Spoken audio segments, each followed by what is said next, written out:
Les années 1760 marquent un tournant extrêmement important dans l'histoire du Québec. Il y a un changement d'allégeance.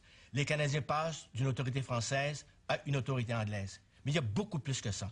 Il y a des changements qui vont arriver d'ordre politique, économique et social.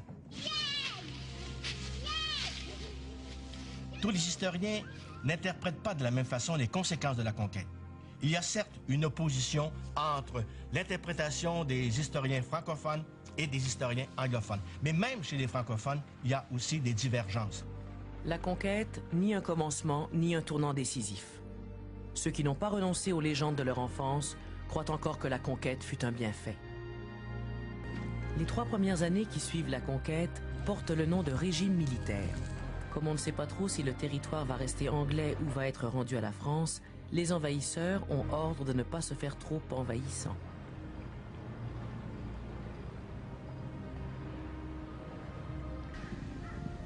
Conciliant ou non, pour tous, c'est la loi martiale. Les nouveaux maîtres sont partout. Le texte de capitulation de 1760 accorde aux nouveaux sujets une certaine liberté de religion. Les membres du clergé vont demeurer ici, mais il y aura une restriction. Les jésuites, les sulpiciens et les récollets n'auront plus le droit de faire venir de nouvelles recrues de France. Le traité de Paris, qui cède définitivement la Nouvelle-France à l'Angleterre, est signé au mois de février 1763.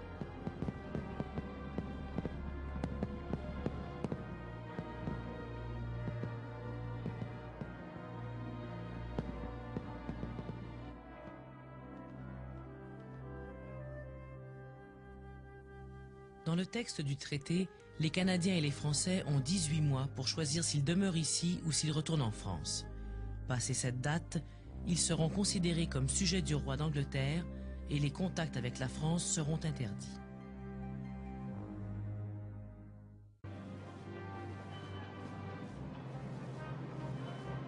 Le traité fixe aussi les frontières de la nouvelle colonie. La France conserve les îles de Saint-Pierre et Miquelon, mais elle n'aura pas le droit de les fortifier. Elle conserve aussi le droit de pêche sur les bancs de Terre-Neuve et aussi le droit de faire sécher ses poissons sur une certaine côte bien précise de l'île de Terre-Neuve. Le roi de France s'est endormi. Il se réveillera bientôt pour chasser les intrus qui saccagent les territoires de nos frères rouges. Nous ne recevons plus aucune provision. Les Anglais nous vendent leurs marchandises 2 fois plus cher et leur pacotille ne vaut rien.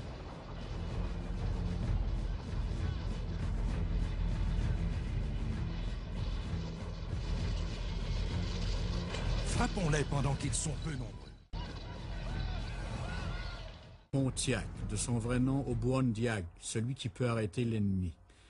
Et Pontiac, qui était probablement plus français que la plupart des Français de l'époque, ou des francophones d'ici, puisque eux se sont agrémentés facilement de la domination anglaise, alors que Pontiac s'était mis dans la tête, d'abord parce qu'il avait beaucoup de parents qui étaient mélangés, et il croyait que les Français étaient plus sympathiques que les Anglais, qu'il avait combattu toute sa vie. Il avait combattu les Anglais au lac George sous Montcalm, il avait combattu Braddock, ce qui est aujourd'hui aux États-Unis, au sud des Grands Lacs, mais c'est un homme qui croyait qu'il y avait une chose encore à faire et que les Français viendraient l'aider.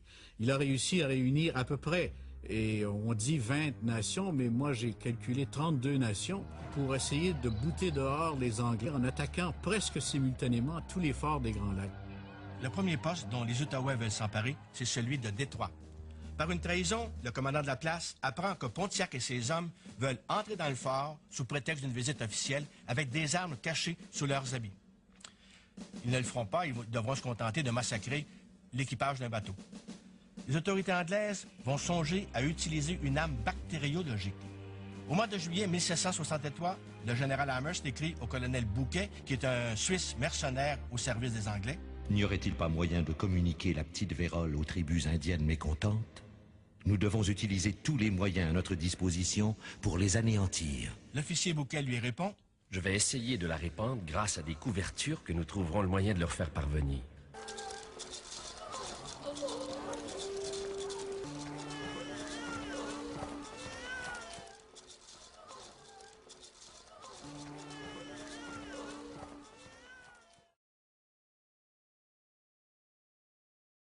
Un des premiers domaines où on verra les conséquences de la conquête, c'est celui de l'économie. Déjà avec l'armée étaient arrivés ici des marchands, des vivandiers, des fournisseurs, et parmi eux, Aaron Hart, considéré comme le premier juif à s'établir sur le territoire québécois. Maître de poste des Trois-Rivières, il deviendra un influent propriétaire terrien. Il y aura aussi des marchands de la Nouvelle-Angleterre qui vont vouloir faire des affaires dans la colonie. L'historien Michel Brunet évalue qu'au cours de la première décennie qui suit la conquête, environ une centaine de marchands vont s'établir dans la vallée du Saint-Laurent. Pendant près d'un siècle, les relations directes, commerciales ou autres, entre la France et son ancienne colonie seront défendues.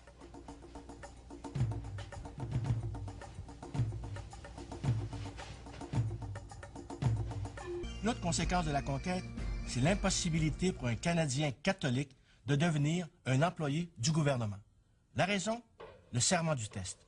Je déclare que je crois qu'il n'y a pas dans le sacrement de la Sainte Seine de notre Seigneur Jésus-Christ aucune transsubstantiation des éléments de pain et de vin, ni dans le moment de leur consécration, par quelque personne que ce soit. Il faudra attendre l'adoption de l'Acte de Québec en 1774 pour que disparaisse l'obligation de prêter un tel serment.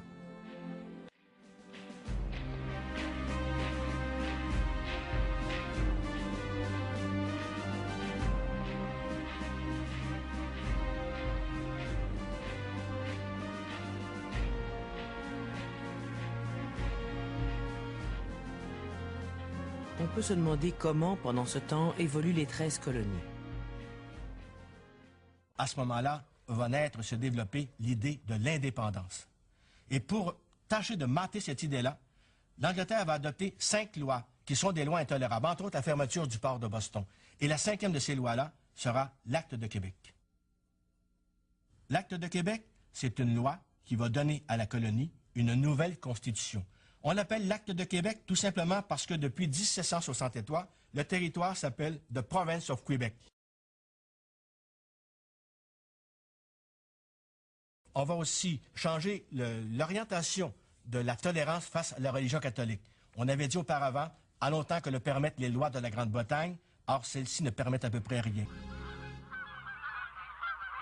Enfin, le retour officiel aux lois civiles françaises, lois familières et ancestrales, plaît beaucoup à la population canadienne.